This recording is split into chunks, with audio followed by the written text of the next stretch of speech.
உறவுகள் அனைவருக்கும் வணக்கம். இங்கே விஜய், காவேரி, நம்ம குட்டிமா 3 பேருமே கிளாஸில் கொண்டு போய் விட்டுறாங்களா. அதுக்கப்புறம் வந்துடுறாரு. சாயந்தரம் வரைக்கும் வாசலே நின்று வெளியில் வர 2 செல்ல குட்டிகளையும் அவங்க ஆட்டோவில் தான் போகிறாங்க. இருந்தாலும் ஆட்டோக்காரரை கரெக்ட் பண்ணி காவேரியை ஏற்றிக்கிறாங்க. வீட்டுக்கும் போயிட்டு இறக்கி விடுறாங்க. இறக்கையில் மனசே இல்லாமல் பிரிகிறாங்க. போயிட்டு வாங்க பார்த்துக்கலாம் அப்படிங்கல. அப்படியே திரும்பி பார்க்குறாங்க. டியூஷனுக்கு வரேன்னு சொன்னீங்களே மிஸ் அப்படின்னு சொல்ல, இப்போ நீங்கள் இங்கே வந்து விட்டுட்டீங்களே, நான் என்னம்மா பண்ணுறது? இப்போ ஒன்றும் இல்லை, கோயிலுக்கு போகிறேன்னு சொல்லிட்டு வீட்டுக்கு வரீங்களா அப்படின்னு சொல்ல, ஓகே ஓகே அப்படிங்கல. நாங்கள் இங்கே நிற்கிறோம், இங்கே வா. ஏன் அதெல்லாம் வெயிட் பண்ண வேணாம், 5 வருஷம் உனக்காக வெயிட் பண்ணியிருக்கேன்டி. இதெல்லாம் ஒரு 5 நிமிஷம் பெருசே இல்லை, நீங்கள் போயிட்டு வாங்க மெட்டம் அப்படிங்கிறாரு. ஓகே அப்படின்னு சிரிச்சுட்டு காவேரி உள்ளுக்க போகிறாங்க. சாரதா பார்க்குறாங்க. என்னைக்கும் இல்லாமல் நம்ம பொண்ணு முகத்தில் அப்படியே மங்களகரமாக இருக்கே, சிரிக்கிறாளே, என்ன காவேரி, என்னடி சந்தோஷம் அப்படின்னு கேட்குறாங்க சாரதா. ஒன்றும் இல்லைம்மா, அந்த குட்டிமா இருக்கால, என்னை கட்டி பிடிச்சி எங்கள் அம்மா மாதிரி இருக்கீங்க, எங்கள் அம்மா மாதிரி இருக்கேன்னு கட்டி பிடிச்சிட்டே இருக்கிறாமா அப்படின்னு சொல்ல, என்னடி சொல்கிற? ஆமாம்மா அப்படிங்கிறாங்க. என்னடி, எனக்கே ஒரு ஆச்சரியமாக இருக்குது, அந்தளவுக்கு ஒரு பொண்ணு அட்டாச்சாக இருக்கும். ஆமாம் இருக்கிறாளே, எனக்குமே அவளை பார்த்து அட்டாச் ஆகுதுமா அப்படிங்கிறாங்க. சரி சரி விடு, நீ அதெல்லாம் நினச்சி ரொம்ப இதுங்காத. ஒருத்தவங்க மேலே பாசம் வச்சா பாதியிலே போயிட்டாங்கன்னா வருத்தம் வரும்டி. அதெல்லாம் முடியாதுமா, எனக்கு என் உயிர் இருக்கிற வரைக்கும் அவள் என் கூட இருக்கிற மாதிரி ஒரு உணர்வு வருதுமா அப்படின்னு நம்ம காவேரி சொல்கிறாங்க. அதையெல்லாம் கேட்டு சாரதா பார்க்குறாங்க. என்ன நினைக்கிறா, என்ன பண்ணுறான்னு புரியலையே. இந்த வீடு எத்தனை பேர் கலகலன்னு இருந்த வீடு, இன்னைக்கு யாருமே இல்லாத காவேரி மட்டும் இருக்கிற வீடு ஆகிப்போச்சே, என்னங்க அப்படின்னு சந்தானம் போட்டா பார்த்து அப்படியே உரிய சொல்கிறாங்க. அப்பா மேலே உயிராக இருக்கிற பொண்ணு, அவர் இறந்ததே இந்த பிள்ளை தாங்கிக்கிருச்சு. புருஷனை பற்றின தகவலை சொன்னால் என்னங்க, அப்படியே சாரதா அப்படின்னாங்க கோவம் வருது. அடுத்து என்ன பண்ணாங்க, அம்மா எனக்கு என்னமோ தெரியலம்மா, அப்பா கனவுல வந்தாருமா. என்னடி சொல்கிற? ஆமாம்மா, நீ முருகன் கோயிலுக்கு போயிட்டு நீ பாலாபிஷேகம் பண்ணவே இல்லை, ரொம்ப நாள் ஆச்சு, நீ போய் பண்ணிட்டு வா அப்படின்னு எனக்கு கனவுல வந்து சொல்கிறாருமா. என்னடி சொல்கிற? ஆமாம்மா, அப்போ உடனே போயிடும்டி, வா கிளம்பு அப்படின்னு சொல்ல, ஐயோ அம்மா வந்தால் பொழப்பு கெட்டு போச்சே. அம்மா அம்மா எனக்கு பசிக்குது, நான் போயிட்டு 1/2 மணி நேரத்தில் வந்துடுவேன், நீ சமையல் பண்ணி வைமா அப்படின்னு சொல்ல, ஏதாவது வாங்கிக்கலாண்டி, நம்ம சாமி, அம்மா ஒரு பால் பாயட்டை வாங்கி அபிஷேகம் பண்ண போகிறேன், அவ்வளோதான், நான் உனக்கு வேண்டிக்கிட்டு வரேன், நீ சமைச்சு வை, நான் 1 மணி நேரத்துக்குள்ளே வந்துடுறேன். இந்த ஊர், அதெல்லாம் இந்த ஊர் என்னம்மா, முருகன் கோயில் எங்கே இருக்குன்னா சொல்ல போகிறாங்க. இங்கே எல்லாமே அம்மன் கோயில் தாண்டி இருக்கும், பார்த்துக்கலாம், இல்லைன்னா அம்மன் கோயிலில் போய் வேண்டிக்குவோம், இப்போ என்னம்மா எல்லா கடவுளும் ஒன்றுதாம்மா, போமா அப்படின்னு சொல்லிட்டு கிளம்புறாங்க. அதாவது காதல் வந்துட்டா கடவுளும் இல்லை கண்ணு இல்லை அப்படின்னு சொல்லுவாங்க இல்லையா, பொய்யா வரும்னு, அது மாதிரி தான் பொய் பேச ஆரம்பிச்சிருதுங்க. வேகமாக ஓடி வராங்க. சாமிக்கு பூஜை பண்ணுறதுக்கு எல்லாம் வாங்கிட்டு போகணுண்டி அப்படின்னு சாரதா சொல்ல, அதெல்லாம் கடைங்க இருக்குமா, அங்கே போய் வாங்கிக்கிறமா, சும்மா அங்கே எனக்காக காத்துட்ருக்கு. என்னடி காத்துக்கிட்டு இருக்கு? சாமிமா, சாமி உண்மையிலே அது சாமி தான் காத்துக்கிட்டு இருக்காரு. வேகமாக துள்ளி குடிச்சு ஓடி வராங்க. போகிறதுக்கு முன்னாடி மறுபடியும் அறைக்கில் போயிட்டு அழகாக மேக்கப் பண்ணுறாங்க, லூஸு ஹேர் விடுறாங்க, அப்படியே அழகாக அப்படியே அதுக்கப்புறம் கொண்டையை போடுறாங்க, அதுக்கப்புறம் விரிச்சு விடுறாங்க, பின்னுறாங்க, 7-8 சடையை பார்க்குறாங்களா.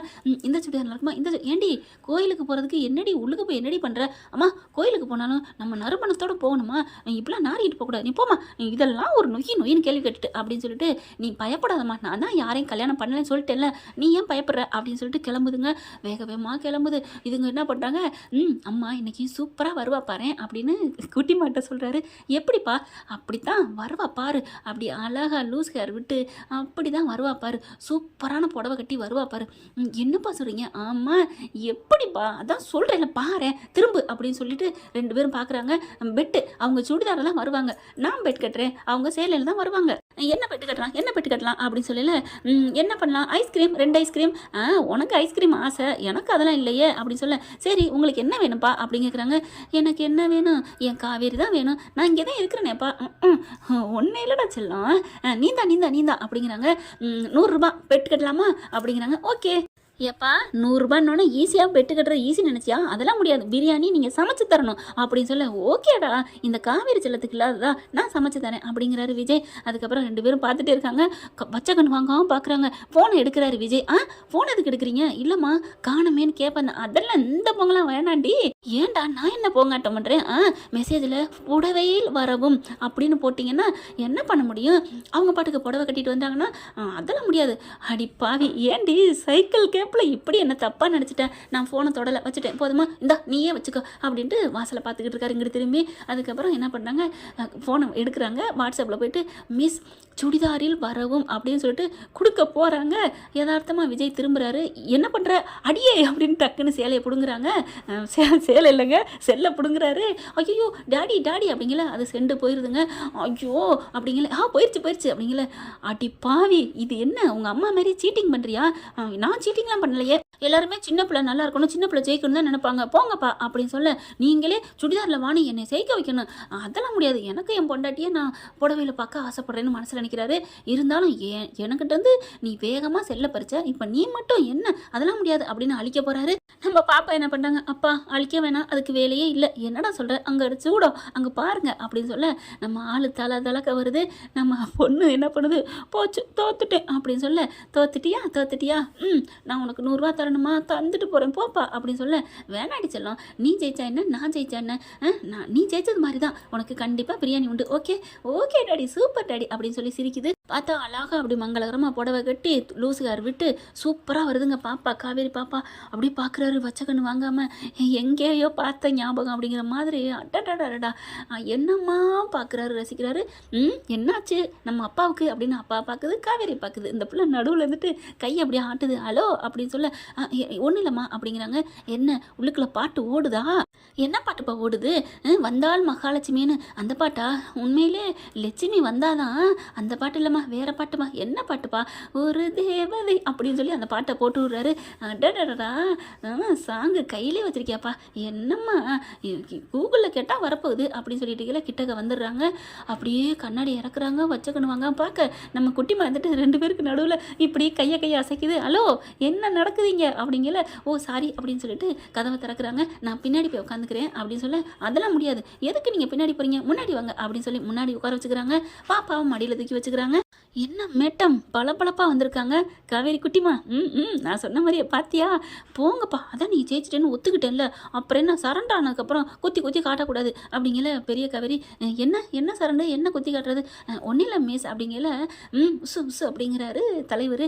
என்னம்மா சொல்லுமா, ஒன்றும் இல்லை, நீங்கள் சிரிப்பீங்க நாங்கள் சொன்னால், நான் சிரிக்க மாட்டேன் சொல்லுடா. அதனால் நீங்கள் சிரிக்கிறதா நல்லது. சரி ஓகே சொல்லுங்கள் அப்படின்னு காவேரி சொல்ல, இல்லை அப்படின்னு சொல்லிட்டு, நீங்கள் புடவையில் வருவீங்கன்னு அப்பா சொன்னாங்க, நீங்கள் சுடிதாரில் வரீங்கன்னு நான் சொன்னேன், ஆனால் நான் தோத்துட்டேன் தெரியுமா. அச்சோ நீ சொல்லியிருக்கலாம்ல, நான் சுடிதாரில் வந்திருப்பேன்ல. ஐயோ நான் சொல்லியிருந்தா பண்ணியிருப்பீங்களா மிஸ். ஆமாடா அப்படிங்கல. காவேரி விஜய் முறைக்கிறாரு. சும்மா பிள்ளை பாவம் இல்லையா, அவள் மனசு கஷ்டப்படக்கூடாது இல்லையா. இதைத்தான் நானும் சொன்னேன் பார்த்தீங்களா, மிஸ்ஸுக்கு இருக்கிற பாசம் அன்பு அக்கறை இதுதான், நீங்களாம் வேஸ்ட்டுப்பா அப்படின்னு சொல்ல, அடி பாவி இன்னும் அம்மானு வீட்டுக்கு வரல, அதுக்குள்ள அப்பனை தூக்கி எறிகிறாளே அப்படின்னு விஜய் நினைக்கிறாங்க. சரி காரை விடுங்க அப்படின்னு காரை எடுத்துகிட்டு பேசிக்கிட்டு கலகலன்னு ஜாலியாக போகிறாங்க. நல்லா இருக்குல்லப்பா, எப்படி இருக்குது 3 பேர் இப்படி ஒன்றா போனா அப்படிங்கிறாங்க. சரி விடு, அதுக்கு தானே ஆரம்ப புள்ளியே அப்படின்னு சொல்லிட்டு, வீட்டுக்கு போகலாமா இல்லை கோயிலுக்கு போகலாமா அப்படிங்கிறாங்க. எங்கே வேணாலும் போகலாம், நீ கோயிலுக்கு போயிட்டு வந்தேன்னு சொல்லிட்டு வந்திருக்கிற காவேரி அப்படின்னு சொல்ல, ஆமாம் அப்படிங்கிறாங்க. சரின்னு சொல்லிட்டு, முருகன் கோயில் இங்கே இருக்கா காவேரி அப்படி கேட்டோன்னே, இங்கனக்குள்ளே இல்லையே, அது ரொம்ப தூரத்தில் இருக்கலாம், இங்கே இருந்தா இது அம்மன் கோயில் இருக்கே, இங்கே போகுமா அப்படிங்கிறா. பரவாயில்ல, ஒரு அம்மனை பார்க்க இன்னொரு அம்மனை ஆச்சரியக்குறி அடடே அப்படின்னு விஜய் சொல்ல, அப்படியே காவேரிக்கு வைக்க வருது. மிஸ் எங்கள் அப்பா உங்களை அம்மன்னு சொல்கிறாங்க. அப்பா குட்டிமா காதை பூரா இங்கே தான் வச்சுக்கிட்டு இருப்பியா அப்படின்னு காவேரி கேட்க, அது தன்னால் விழுகுது மிஸ், நீங்கள் என்ன ரகசியமாக பேசுகிறீங்க, பப்ளிக்காக தானே பேசுகிறீங்க, காதில் விழுந்து சொன்னால் ஒட்டு கேட்குறேன்னு சொல்கிறதா, போங்கப்பா போங்க இருக்குது அப்படின்னு முறைச்சிக்கிறாங்க, கோச்சிக்கிறாங்க செல்லம்மா குட்டிமா. அதுக்கப்புறம் கோயிலுக்கு போயிடுறாங்க. அப்பா எனக்கு டியூஷனுக்கு அது நாளையிலேருந்து பார்த்துக்கலாம் விடு, இப்போ நம்ம சாமி தரிசனம். ஓகே சாமி தரிசனம் இல்லைப்பா, லட்சுமி தரிசனம். ஓஹோ அப்படிங்கிறாங்க. அம்மன் இருக்கு இல்லையா அப்படின்னு உள்ளர போகிறாங்க. வாங்கோ தம்பதி சகிதமாக சூப்பராக வந்திருக்கேள், குடும்பம்னா இப்படி இருக்கணும், பொண்டாட்டி பிள்ளைகளோட நீங்கள் 100 வருஷம் நல்லா இருப்பேள் அப்படிங்கல. அப்படியே காவேரி வெக்கப்படுறாங்க. மிஸ் ஏன் வெக்கப்படுறாங்க, அப்பா பாருப்பா அம்மா சிரிக்கிறாங்க வெக்கப்படுறாங்க அப்படின்னு சொல்ல, அப்படியே அவரும் பார்க்குறாரு. பார்த்துட்டு அவன் மனசில் நான் இருக்கேன், ஐயோ ரொம்ப சந்தோஷமாக இருக்கேன், ஆனால் இவளை எப்படி நம்மளோட நினைவை எப்படி வர வைக்கிறது, ஆஸ்பத்திரி கூட்டி போகணுமே, ஆஸ்பத்திரி கூட்டி போய் அங்கே செக்கப் பண்ணி இப்போ சொல்லலாம் எல்லா உண்மையும் அப்படின்னா சொல்லுவோம், இல்லை வேணான்னா நம்ம கைவித்தையை காமிச்சு காதில் வர வைப்பான் அப்படின்னு நினைக்கிறாங்க. ஹாஸ்பிட்டலுக்கு எப்படி போகிறது, என்ன பண்ணுறது ஒன்றும் புரியலையே அப்படின்னு தவிக்கிறாரு.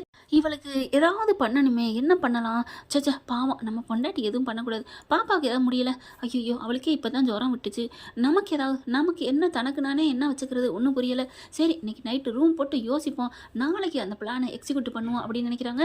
அதுக்கப்புறம் சாமி கும்பிட்டு முடிச்சிடறாங்க. விபூதி எடுத்து படக்குன்னு வச்சு விட்டுறாங்க. நம்ம காவேரி விஜய்க்கு தூக்கி வாரி போடுது. அப்படி தான் இருக்குங்க, அவள் தொட்டால் பூ மலருங்கிற மாதிரி அவருக்கு அப்படி ஒரு சந்தோஷம். ஏன் நான் பொட்டு வைக்கக்கூடாதா அப்படின்னு கேட்க, ஐயோ அப்பெல்லாம் இல்லை இல்லைங்க, பக்கத்தில் நிற்கிறவங்களுக்கு பொட்டு வைக்கணுங்கிற பண்பாடோடு வளர்ந்துருக்கீங்களே, நீங்கள் என்ன நல்ல மனசுங்க உங்கள் மனசு அப்படிங்கிறாங்க விஜய். விஜய் அப்படியே சொன்ன கையோட இவங்களுக்கு சந்தோஷம் தாங்கலை, நம்மளை இந்தளவுக்கு பாராட்டுறாரு அப்படின்ட்டு கோயிலேருந்து வரையில அந்த ஒரு இடம் படிக்கட்டுலாம் இருக்குல்ல, அப்படியே அவங்களுக்கு உட்கார்ற மாதிரி இருக்குது. இங்கே நான் ஏற்கனவே வந்த மாதிரியே இருக்குங்க அப்படிங்கிறாங்க. இங்கே இல்லை, ஒவ்வொரு கோயிலுக்காக போயிருக்கோம்ல அப்படின்னு சொல்ல, போயிருக்கோமா என்ன விஜய் சொல்கிறீங்க? இல்லை நம்மளாம் போயிருப்போம்ல அதான் சொன்னேன் அப்படின்னு சொல்லிட்டு, எனக்கு இந்த இடத்த விட்டு போக மனசில்லை, நான் இங்கே உட்காடுறேன். அப்போது ஒரு கோயில், இத்தனைக்கு வராத கோயிலே அவள் வந்தோடனே கோயிலுக்கு போன ஞாபகம் வருதே, அப்போ வீட்டுக்கு நம்ம பழைய வீட்டுக்கு போனால் அவளுக்கு கண்டிப்பாக ஞாபகம் வரும் அப்படின்னு முடிவு பண்ணுறாங்க. பிளானை போடுறாரு, நாளைக்கு கண்டிப்பாக ஏதாவது பண்ணணும், ஆஸ்பத்திரிக்கு கூட்டி போகணும் அப்படின்னு முடிவு போடுறாங்க. ஓகே ஃப்ரெண்ட், விஜய் என்ன முடிவெடுக்க போகிறாங்கிறத அடுத்த பகுதியில் பார்த்துக்கலாம். Okay, thank you. இந்த வீடியோ உங்களுக்கு பிடிச்சிருந்தா தயவு செய்து லைக் பண்ணுங்க. இன்னும் அப்டேட்ஸ்க்காக சேனலை சப்ஸ்கிரைப் பண்ண மறக்காதீங்க. நம்ம கிட்ட இருக்க எல்லா சேனல்ஸோட லேட்டஸ்ட் வீடியோ அப்டேட்ஸ்க்காக மேல ரைட் சைடுல காட்டுற லிங்கை கிளிக் பண்ணி வாட்ஸ்அப் குரூப்ல ஜாயின் பண்ணுங்க. உங்களிடம் விடைபெறுவது நான் உங்கள் மெஹர்.